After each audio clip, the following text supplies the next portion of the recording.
Ladies and gentlemen, you are watching Concert Junkies, Rob and John. Oh yeah. And we're live, guys. So just introduce yourselves. What's up, guys? I'm Mark. I play guitar in Bury the Darkness. Hey guys, I'm Frankie and I sing in Bury the Darkness.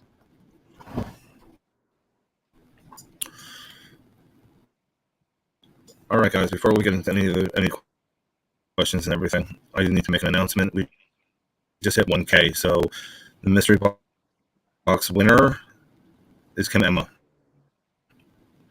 So if she's watching, please contact me with your address.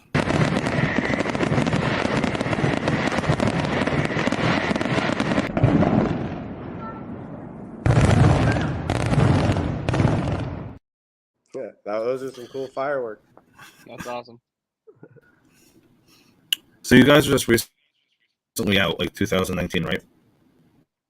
Yeah, so we started in November of 2019, but released our first song in June of 2020. So we've been a band at least, almost 3.5 years now. So you guys are still babies. Babies, yep. Brand spanking new. Frankie's been in bands. We've all played in bands prior to Bury the Darkness. Frankie played in the band At My Mercy, and he's toured and all that stuff. I played in like some lower level local bands, but yeah, man, this band, we're just happy to be here making music together and excited to just grow as a band and as musicians. Since you've been together for 3 years now, what have you guys learned?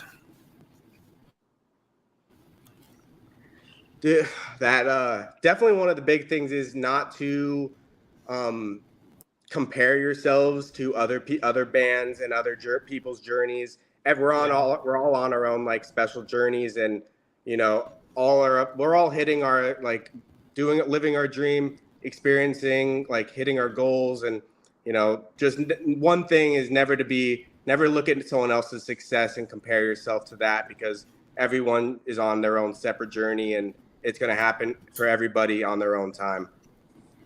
100%. I think for me, what I've learned is, I think communication. You might think that everyone's on the same level and everyone's communicating properly and stuff, but I think really just getting into the nitty gritty of like day-to-day communications can sometimes really be a struggle between 5 different people and a manager and agent, things like that. So yeah. I think definitely like I've learned how to communicate effectively with multiple people and get this, get what we want, we need to get done. Definitely, yeah. So I know we talked about this a little bit after, before we went live. So one of your songs you have the Dropout Kings on there. How did that come up? So I was basically I was the band's producer for the last 3 years, and we were working together on a song, and I had another band that I was recording at the time, and they had Adam Remy from Dropout Kings on their song as a feature. And so because he's local to where we are out here in Phoenix, he came over to the studio and ended up doing all his vocal features there for that band.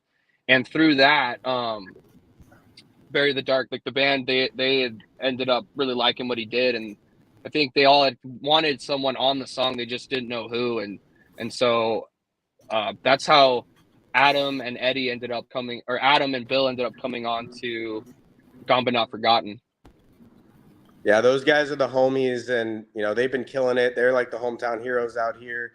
They're just slaying the scene right now. So it was really cool. Plus, they look out for like the little guy, and like they're down to work. They're down to put in, like, help out and everything like that. And we just vibed. We met up, we talked. They came into the studio, and Bill, like, he laid down some serious bars on that one, and Adam killed it as well. And we worked with him on that release for like doing marketing and all that stuff. And they're just great dudes, everybody in that band, and they definitely deserve everything, all the success that they've gotten. And they're going to be one of the biggest bands in our generation, I believe. So.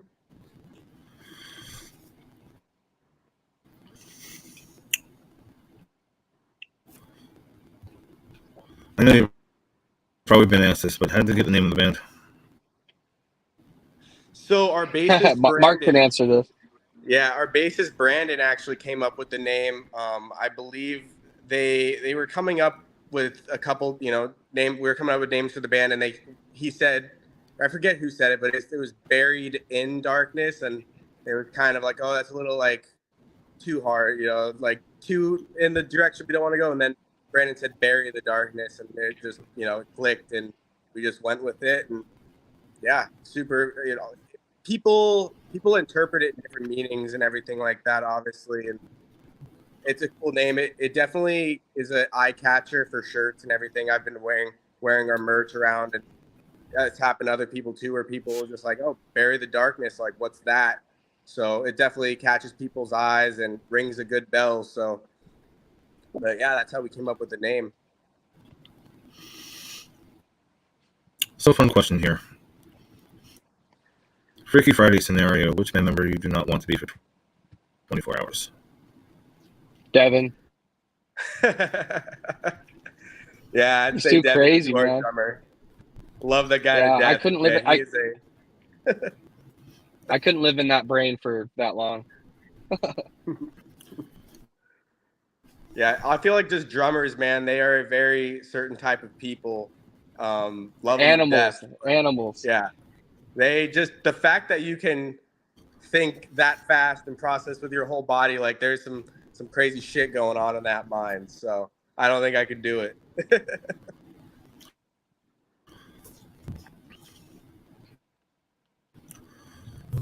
So your newest single, I'm going to probably pronounce it wrong. Is it Obey?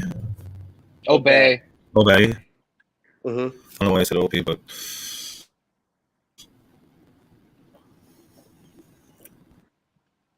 What was so that? what was the? I said with the newest single. Uh-huh. What was the hardest part writing that? Honestly, probably the lyrics for me. Yeah, we basically we basically that. I think. Correct me if I'm wrong, Mark. I think that was the last song we had written and recorded in the studio.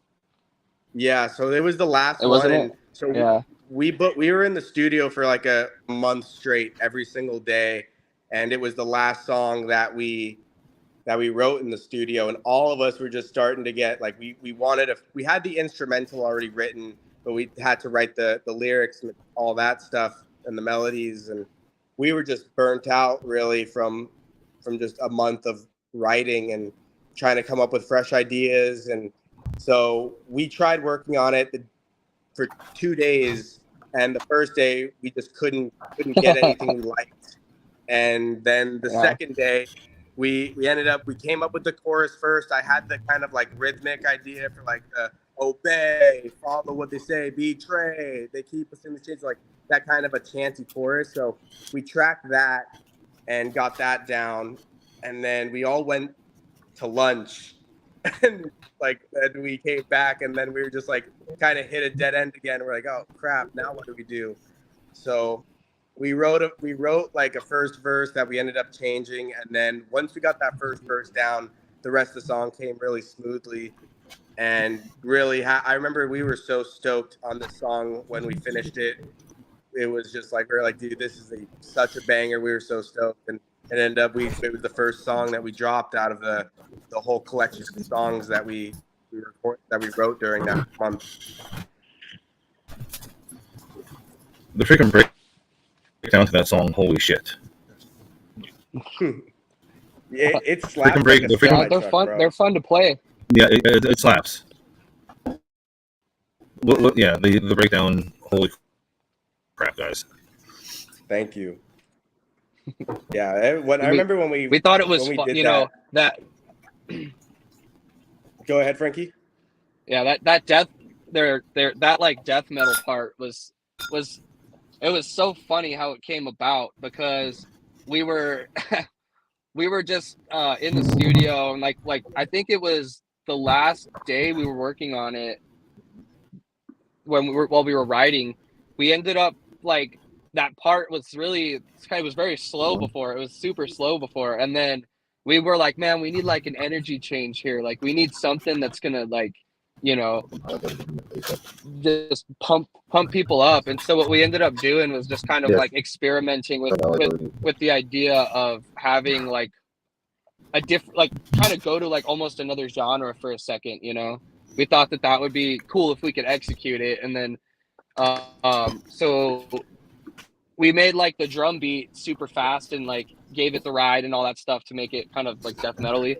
And then we got in this, when it came to like writing the lyrics and stuff, there's certain words where like if you scream it like that high up, the inflections kind of sound super evil, like Black Dahlia Murder, Devil Wears Prada type stuff. And so we were like, all right, let's try and do it high. So when I went in and did it high and came back out of the booth, everyone was like, man, that was awesome. And so we just ended up, you know, layering it. But yeah, that part to me was probably like, I'm glad that we went there with it, because, you know, we've never done anything like that before. And it was cool to be able to do it. And then now when we practice the song, when we play it, it's so fun to do that stuff. So yeah, I mean, can't wait to play that one live. That's definitely going to be a fan favorite in my opinion. It's going to make the crowd go nutty. We want the crowd moving with us, man.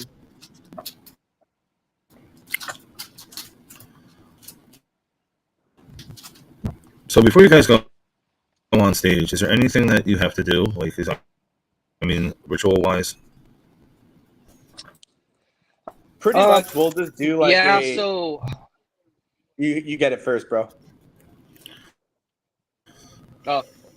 So for me, when I haven't played a show as a vocalist yet, but for me in the past as a guitarist, my pre-show ritual was to basically, like, I would take my guitar out back behind the venue or in the green room, or I'd go to the van and I would just sit and go through like as many of the parts as I can. And then, you know, sometimes I go up to the bar and take a shot, kind of loosen up, get all of the, you know, the weirdness off. And then usually about that time I'm late for stage. So I got to run up and get on stage, you know? So that was usually my pre-show routine, was kind of try and de-stress for a bit, go through my scales, go through some of the parts, maybe get a shot and then hit the stage. So you're the late one in the group. For me, I'm like... I said, so you're the late one out of the group? Yeah, probably. I don't know now. I wasn't that bad. Well, they put an Apple tag in my wallet so that they put an Apple tag in my wallet so they wouldn't lose me on tour in some random city. That's pretty funny. My pre-show rituals are pretty much just like hyping myself up, hyping up the band, kind of just doing a little like, you know, speech, just kind of just hype everybody up, get everyone ready to play, and just like go out there and kill it and play the best show we possibly can. Probably, you know, some alcohol is always involved, obviously not too much, but, you know, definitely kills those nerves and just gets you going crazy. And I always forget to bring a water bottle on stage, so I need to like start remembering that, because halfway through it gets rough. I'll make sure we got waters and stuff. You know, you guys will be setting up. I'll just grab some bottles. Yeah. Do you still have stage fright at all? All the time. Yeah, it's obviously whenever you get in front of a large group of people, it's more for me before, like when I'm going on, because like I'll just like kind of like psych myself out, or you know, you see a lot of people out there, you're like, oh man, I hope we don't suck. But as soon as I get on the stage and like the first like play the first note, it like all goes away, and it's just like routine, because you're just there to do your job and like have fun, make sure people are having fun, and you know, you just go to work pretty much.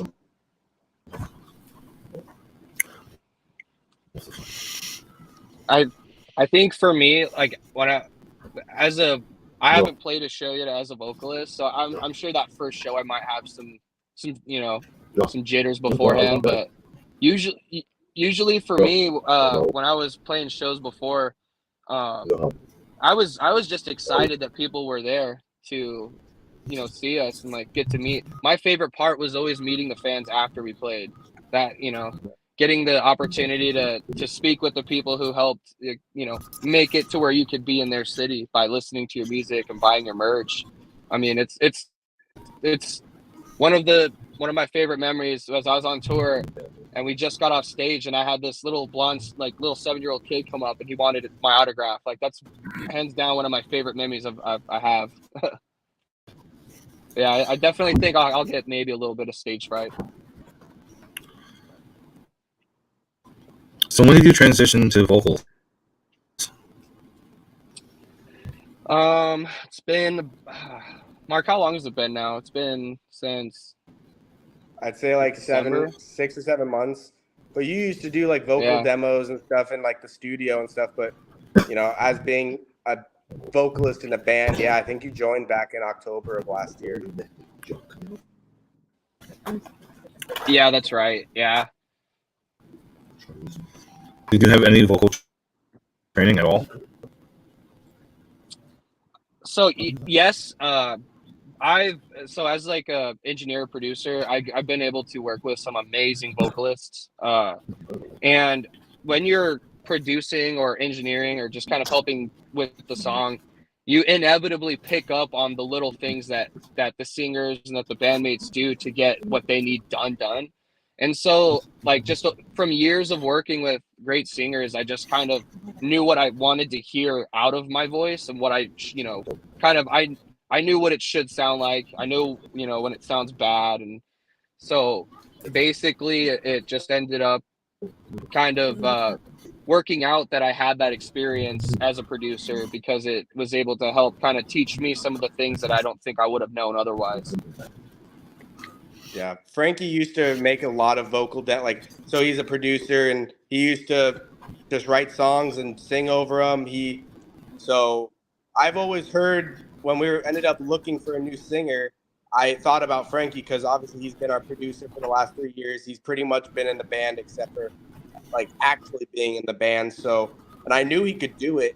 And when we invited him in like to do vocals and we wrote some lyrics to a song together and he went in the booth and he started laying down the vocals, all of us just looked at each other and we're like, yeah, like this is it. Like he'd never been a vocalist in the band before, but he has it, so I'm really stoked that now it's people have heard the first song and all these other songs that we've got in the vault right now it has such versatility in its voice. And like I said, he's worked with some of the best singers in the scene and he's definitely learned some really cool stuff, and we're just happy to have Frankie officially in the band now. So glad to be here, man. So, fun question time. Ooh. Can't wait. If you could pick your own 2-day festival, first day female fronted, second day regional, who are you choosing your top 5? First day would be Stitched Up Heart, New Year's Day, Butcher Babies, and Evanescence for sure. And then honestly, I'd probably see Poppy. Poppy's pretty heavy, man. My first day would be Spirit Box, Evanescence, Hailstorm. Obviously, yeah. I've been jamming Poppy a little bit too. She's got this new song called Spit coming out. That's one of our people that we worked with just directed that video, so that looks pretty cool. And then number 5, I think I don't know about if this is the name 100, but I think it's called Dead Lakes. Their vocalist is named Casey. She does a lot of covers on like TikTok. Deadlands. Yeah. Deadlands, yes. Yeah, I want to see her, dude. She's sick. So She's very, and she's a And then sweetheart. my day, Yeah. yeah. My day two would probably be, well, Metallica would be on that list for sure for me. Would Are they be regional? Oh, regional. Got you. Yeah. Got you. No, I didn't hear that part of it. Um, that- I had You're breaking up, so you can take your turn. I I can't hear him for nothing. stitched up hard.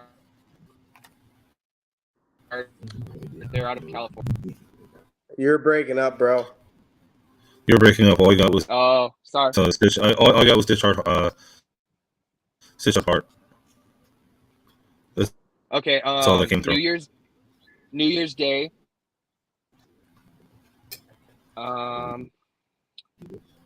Poppy was on that original list,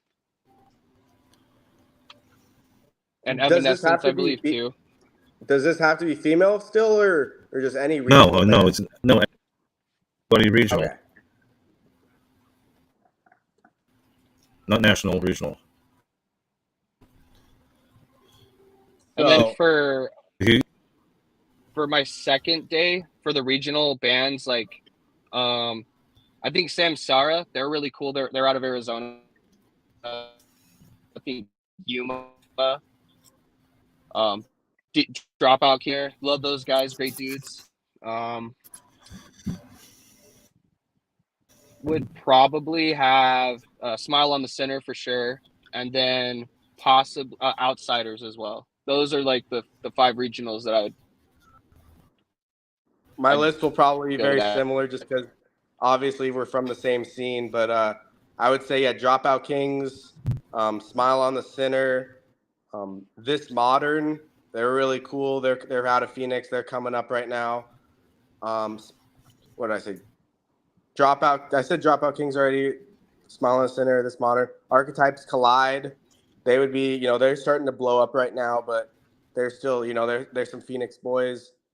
And then I wish they were still around, but our buddies in Dead Echo, they just recently split up. But man, they were killer, and definitely liked getting to play with them. We played with a show with them down in Tucson, so those would be my 5. That's pretty cool. I know we kind of lost him here. So I'm just going to ask you. I'm just going to ask you until he comes back. So, what kind of scene were you in high school? Were you a scene kid, an emo kid, rock, rap? I love rock, metal, all the scene stuff. I was playing in bands back in high school. I was really into like more of the like the early 2000s stuff, Slipknot and Pantera. I was really into all that shit and played in like Korn. I played in local bands all throughout high school, and I also played. I was in like a bunch of orchestras around town. I played the upright bass, so I played with like the Phoenix Youth Symphony. So I had a classical training, and then I listened to all like my rock, metal, all that stuff. Asking Alexandria, like Under Oath, all that. So I also, I was in like a lot of different cliques out here in Phoenix. There's a very big, like, lot of Mormon kids, which if it's like very weird. So I'm originally from New York. I was born there. I moved out here when I was 7, and it was like if you were like an outsider kid, if you weren't like real like Mormon. So I just ended up becoming friends with like a bunch of like the outsiders and the non-popular kids, and smoked a lot of weed in high school and just listened to a lot of music. Just had a really wild time and made a lot of music, made a lot of memories with some people. Actually, the original band. So our old drummer, our old vocalist, and then me and our bassist Brandon, we all went to the same high school, but we like didn't really hang out with each other too much. Like I had music theory with our old vocalist, and then I was in orchestra with my old drummer. So that's how I kind of knew them. And Then that's how later on this band kind of started. Our old drummer invited me into the band, and then the band started. But yeah, I was into all of it, man. Been a fan of heavy music since I started playing guitar when I was 10 years old. First thing I bought money with my allowance was Metallica's "And Justice for All" tab book. So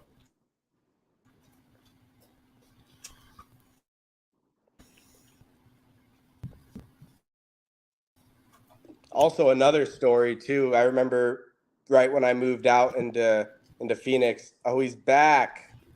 It's back. But Yeah, I don't know what right happened. when Like I everybody dropped. no, you're good.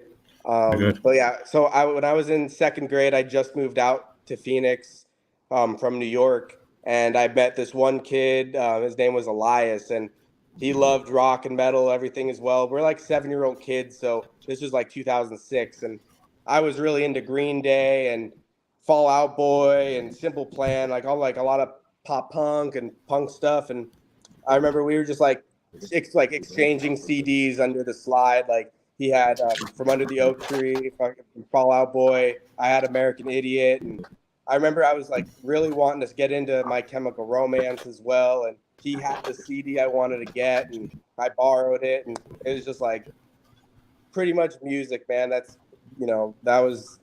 how I gained a lot of friends. So I got a deep passion and love for it. So I know you didn't get to hear the question, but when you were in high school, Frankie, were you the scene kid, emo, or rock, or rap, or So I moved who are you? to I moved to Phoenix from Las Vegas, and I was definitely emo scene for sure. That was my crowd. When I moved to Scottsdale, I was the only one at my school who listened to the kind of music that I listened to, who dressed like I did.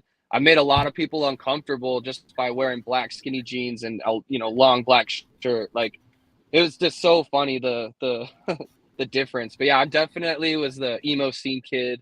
Listened to rock. I was known as the guitar guy because I always brought my guitar to school. I'd be sitting in the back of the classroom doing scales and stuff. That was definitely my crowd.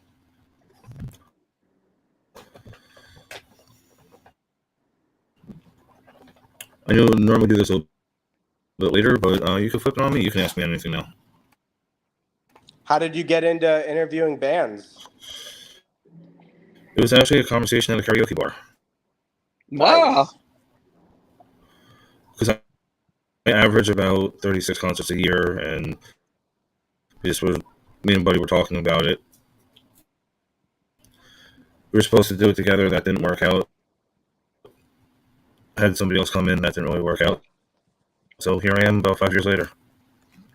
Oh yeah, it's always That's interesting. Awesome though, man. The hardest part is getting started. So Yeah, and next What's, month will be 5 years. oh yeah, what's been your favorite band that you've interviewed? Oh, there's too many. I have like almost 400 episodes. Wow. Wow.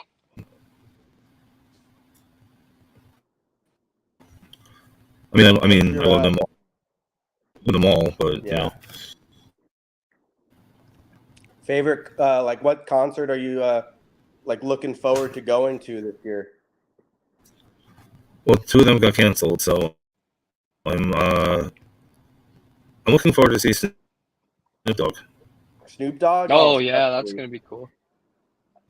Yeah. He's coming out here too. Yeah. The 2 I have, Snoop the Dogg. 2 I had, the 2 I had planned got canceled and rerouted. It sucks when that happens. Yeah, this is not a New Jersey year. No. So you're in New Jersey. Yeah. Yeah. What part? Yeah. Yeah, I'm from Central Jersey. Okay, Central Jersey. Oh yeah. I played, I think, Legends Bar and Grill in New Jersey. Okay. I So Legends. don't remember what city it was. I believe Clifton. I believe. Yeah, it wasn't. I think Lloyd. Yeah, I don't remember exactly where, but it was in New Jersey, and I remember walking down the street going because I used to smoke cigarettes, and so I was walking down the street so I could go buy some cigarettes, and I accidentally I don't know if I bumped into him or this guy bumped into me, but he we bumped shoulders, and he turns and starts yelling at me, and he had the accent was just like what you hear in movies, and I couldn't help but smile a little bit, and he got even more mad, and I just kind of turned around and walked away. But it's yeah, I love Jersey. East Coast is built different. Yeah, a little bit. I miss the bagels and the pizza. Can't get anywhere else like you can in the East Coast. You said you were from New York. What part of New York were you from? I was born on Long Island, so I was born in Stony Brook and then grew up in Wisconsin. And I had family in the city, so I always, we always went into the city and everything, but moved out to Mesa, Arizona when I was 7. So been out here pretty much my whole life. I'm 25 now, so miss it though, man. I can't wait to go and play a show up in New York. So I'm connected with some friends back then on Facebook now. So one of my old friends actually plays in a band out there. So I was like, maybe one day we'll figure this out. We'll get out there and play out there soon. So where would you want to play if you played in New York? I played Brooklyn once. Brooklyn, yeah, definitely for me, New York City. That's honestly been a goal of mine. Times Square. You said you want to play Times Square?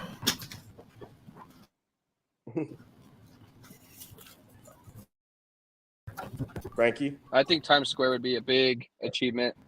Get to play, New Year's or something. I've played Carnegie Hall with orchestra. So, yeah, I can hear you now, bro.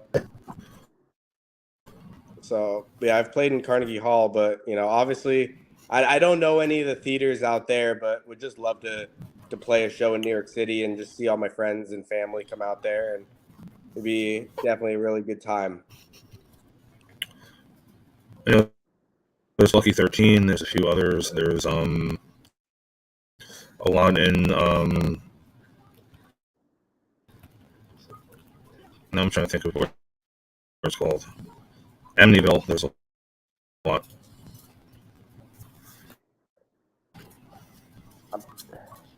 Yeah, it'd be a good time.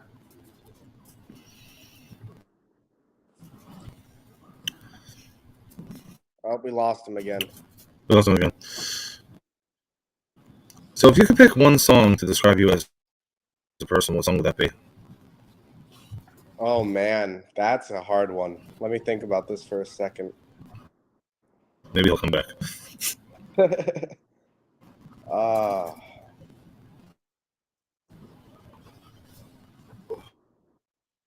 Man.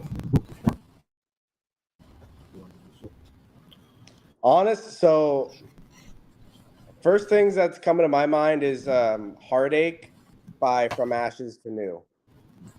So okay. I really like that song. It's just about not, just doesn't matter where you came from, just keep kind of pushing through and,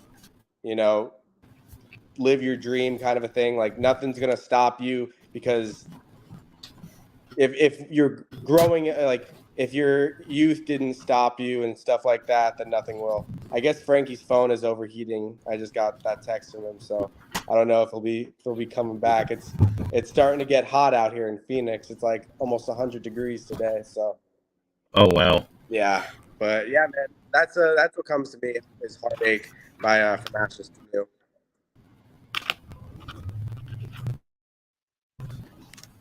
So what do you think the end of this year is going to do for you guys? What was that one more time? I said, what do you guys have planned for the end of the year? Dude, we have so much stuff, honestly. I'm so stoked for everything that we've got coming up. We've been working, we like I said, we rented out a studio back in January for a whole month. We recorded a collection of songs that's going to be released this year. We've got one song already out, which is Obey. We're planning a lot of shows. We're planning a showcase show pretty much in Phoenix for around September. Trying to, been talking to a couple other bands out here and friends of ours, trying to just play as many shows as we can. We're trying to start getting out into the regional areas like Los Angeles, Las Vegas, Dallas, Anaheim. Just start kind of getting our name out there, playing some shows with some friends' bars, and pretty much just really excited to end the year really strong and trying to get over 50,000 monthly listeners on Spotify. So we're at 30 right now. So definitely want an achievable goal. I feel like with all the music we're going to be putting out and all the songs, and he's back. But yeah, 50,000 monthly listeners is the goal of mine. And, just getting out there, meeting new people, playing with new bands, just spreading the word about Bury the Darkness that's on my goal for this year. So I just asked, and since you were not with us, so what is your goal for this year? My goal for this year, it's going to be to get out there and play as many shows as possible, make as many new fans as possible, new friends. I think that's probably my goal. Just get out there and tour. If you guys could change one thing about the industry, what would it be? I know you're still new to the game, but streaming numbers, like the payout Spotify pays out, Apple. Let's say a band spends $1,000 on a song, and they go in and they spend another $3,000 to promote the song. They post it up to Spotify and everything, and they get paid out 0.003% per stream. I'd like to see that change for sure. And my thing would be like gatekeepers, which it's gotten better, but just people that don't, they just gatekeep and don't want to see scenes grow. Like people get so mad when look, Knocked Loose just played Coachella, and that's so massive for the scene. I saw another thing that Demi Lovato shared a snippet of Body Snatcher on her story. So it's stuff like that it's so good for the heavy music scene, but people just get so mad, and especially I feel like that in metalcore, there's a lot of hate on when bands try to expand their sound or just grow because they just want the same old thing. So just like that, just gatekeeping and gatekeepers mentality. Yeah.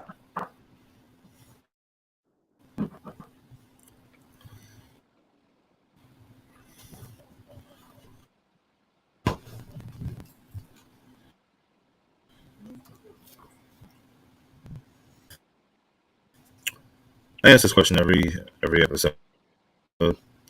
Last Supper scenario, who's your 12? It could be cartoons, it could be band members. I'm sorry, it kind of cut out. I said last Supper scenario, who's your 12? Oh man. Could it be anybody? Like anyone? Yes, but we're going to keep family out of it. Alive. Because that'll be very quick. Yeah, for sure. My 12 would be that are not family, like blood. Probably. I definitely have Ryan Damonson, our producer, for sure. I've known him for 10 years. He's been a brother of mine. I'd have Matt Good for sure. He's him and Ryan kind of basically helped teach me how to produce. I'd have Mark there for sure. Sorry, rest of the band. I'd have what's that? 1, 2, 3.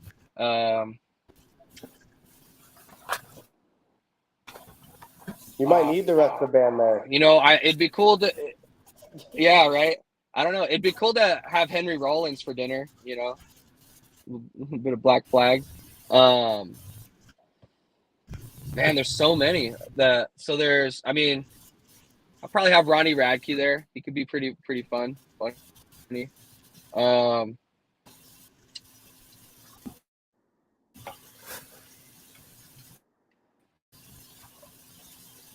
well, I mean, super cool if we could have like, Rick and Morty. Rick and Morty, that'd be pretty crazy. Um, let's see. I think I'm at like 6 right now, right? 5 or 6. Yeah.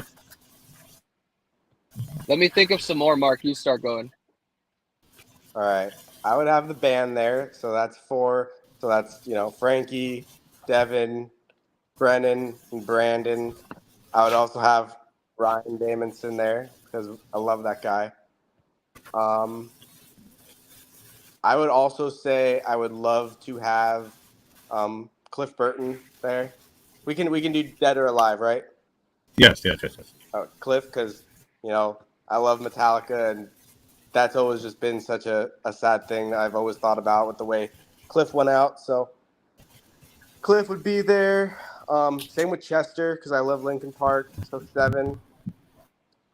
Oh man, this is hard. I'd probably say one of my friends, Rafe, would have him there. Dude, that's 8. This is a good question because I've honestly never thought about this. Yeah, it really is, man. Yeah, I kind of had to fudge them a little bit because I don't know really how who I would have there. Shit. Sorry for the people that I didn't say your name.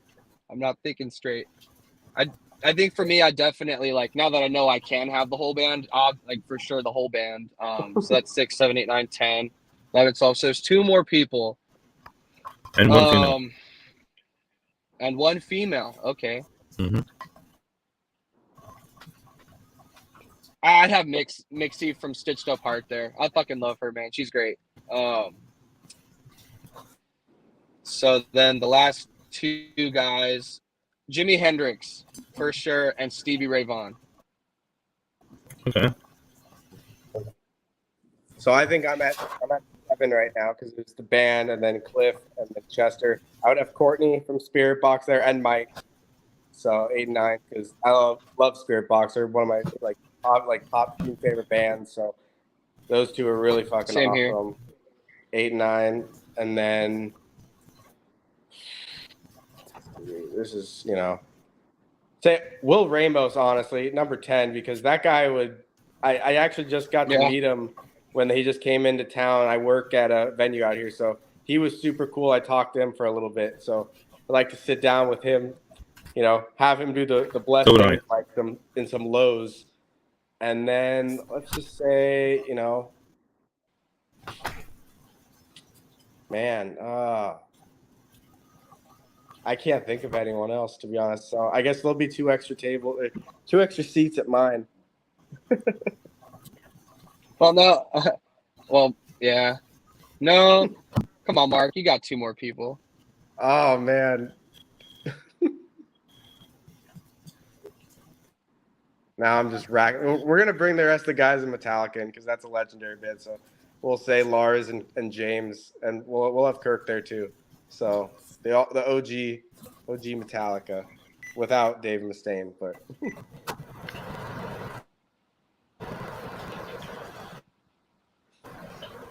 And the next question, what are you serving?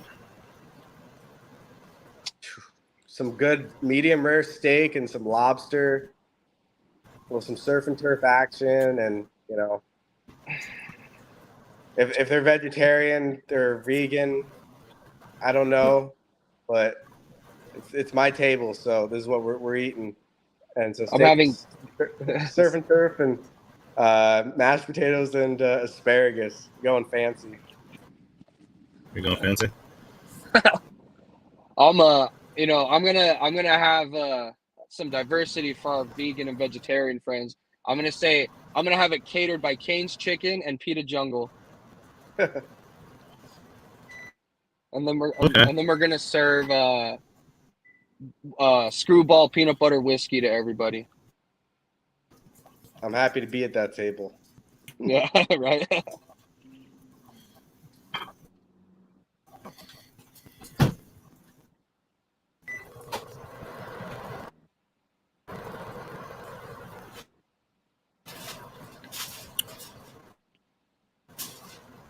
So at this time, would you like to say anything to your fans?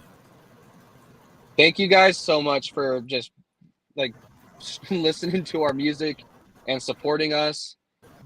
It means a lot to us. You know, we don't really know how big this is going to get. We don't know where this is going to go, but we're just here and we're having a great time. And thank you to everyone for helping us make that happen. Yeah, man, we're just truly grateful, and you know, just for everybody's support, like even for you, Rob, like for taking the time out, speaking with us, and you know, in our eyes, like we're still exactly like you said, we're a baby band. We're just looking up, and it's super cool that people that we don't know are interested in our music and want to speak to us because of our music, and it's just the coolest thing in the world. And I just can't wait to, you know, put it, you know, because right now all we see are numbers on Spotify. So I can't wait to put a face and a name to those numbers in these different cities and countries, and just get to travel the world and play music with my best friends and get to meet all these awesome people. So it's truly a blessing, and I'm just grateful to be here and to be able to live my dream. So at this time, would you like to promote what's coming up next? So we got, all I can say of what's coming up next is, you know, we got a lot of music in the vault that's going to be dropping. We got another one that's going to be dropping very shortly. So be sure to follow us on all of our social media. So we're going to be announcing something very soon about a new song.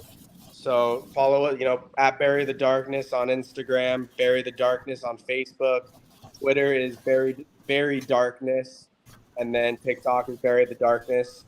But yeah, we're just, you know, we're stoked at the positive reactions that Obey got, and we're just really happy to start this new era with all this new music and our new members.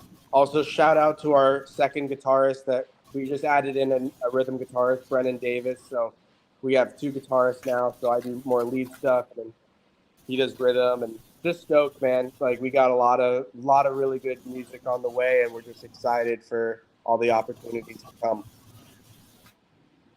So do you have a time frame that's going to be out? I would say, you know, you'll definitely be hearing something new from us in the next month or so. Okay.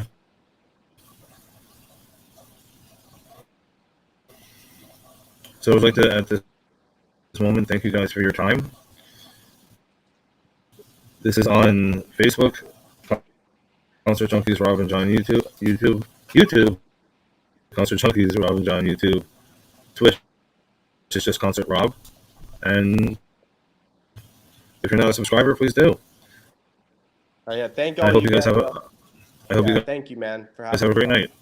Thank you, guys. Appreciate you. Thank